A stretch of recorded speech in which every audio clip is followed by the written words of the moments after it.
Welcome back to the program. So has Ontario lost its grip on COVID-19? The second wave keeps crashing with another daily record, the fifth in 6 days. This comes after Public Health Ontario Chief Protection Officer Dr. Shelley Deeks told the Toronto Star she was shocked to find the threshold measures in the red zone, the color-coded red zone of the province's new COVID-19 framework, were 4 times higher than her recommendations. That means a test positivity rate, she recommended 2.5%, it's 10%. Did the Premier mislead his province when he said his new color-coded restriction levels were based on consultation? Or is he right to find a balance between the economy and health, especially when the province's Chief Public Health Officer, Dr. Williams, agrees with his levels? We did invite Premier Doug Ford to join us. We also invited his Health Minister, Christine Elliott, and Dr. Deeks on our program today. All were unavailable. Public Health Ontario says it stands by Dr. Deeks' comment. But here's what Premier Ford had to say today when he was asked about it. Well, that is just totally inaccurate, and I'm a little disappointed on that note. But that's one doctor's perspective that sits on the disease prevention table.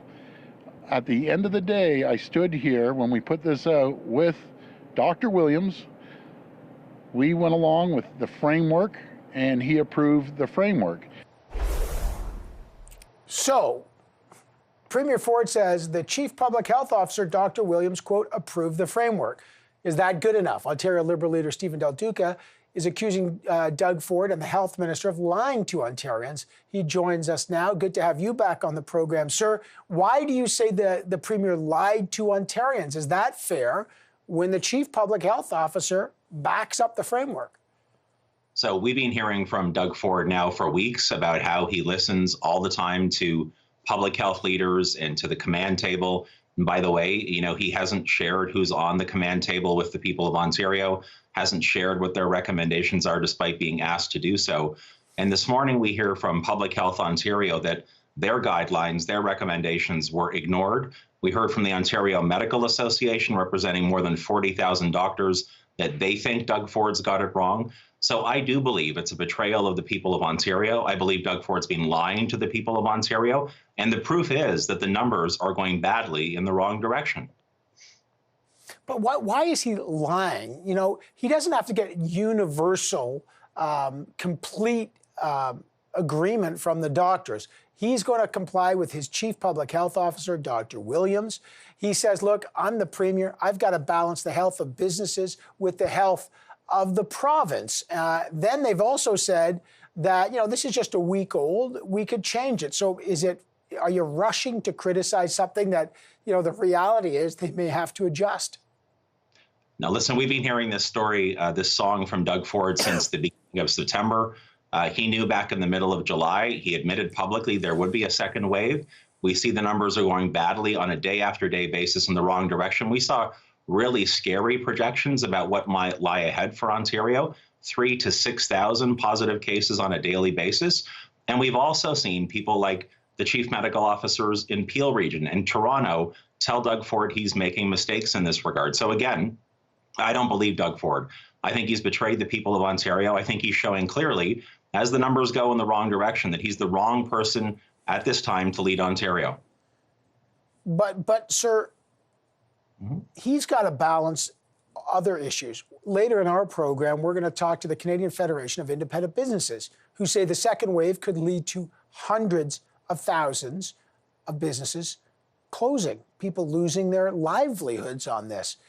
What are you suggesting? A complete lockdown? Because is that really the answer here with the second wave cresting? No. So first of all, nobody, including me, wants to see a second lockdown. The problem, Evan, is that Doug Ford's chaos and confusion feels to me like it's inevitably going to take us in that direction. If he'd shown more leadership and had made more decisive decisions earlier in this process, if the numbers had started to come down, if he'd listened to Public Health Ontario, I think we'd be in much better shape. There are, of course, thousands of small business entrepreneurs in this province who are hurting badly. That's why they also needed Doug Ford to step up weeks and weeks ago with urgent, immediate, easy to access financial supports to keep their doors open. But he's dithered and delayed in that regard as well. So he's not really balancing it all. He's actually, again, betraying the people of Ontario, lying to us. Well, maybe is that part of it? Is the federal government, I mean, do you put some blame on the federal government as well? Because they have had promise programs for businesses that have been quite slow to get launched. Yeah, look, the federal government has its responsibility, but Doug Ford's leading a majority government. He's got incredible power, incredible resources, and he introduced a budget last Thursday in Ontario that doesn't nearly go far enough to give that urgent, easy-to-access support for small businesses. What I do know is that his dithering, delaying, and lying is taking us in the direction of a complete lockdown that nobody wants. So he needs to stop. He needs to stop the games, stop betraying and lying the people of Ontario, and actually listen to public health leaders and move us in the right direction. All right. Obviously, he's calling that false. Just one last thing before I let you go. New models are projecting that were released today. There are sobering numbers suggesting Ontario could see 3,000, maybe up to 6,500 cases per day. That could overwhelm the hospitals. Again, that's the worst case scenario. That's by mid-December. What action do you want to see from Ford? Yeah, so I think he needs to stop playing politics. He should put the public health officials and leaders out front.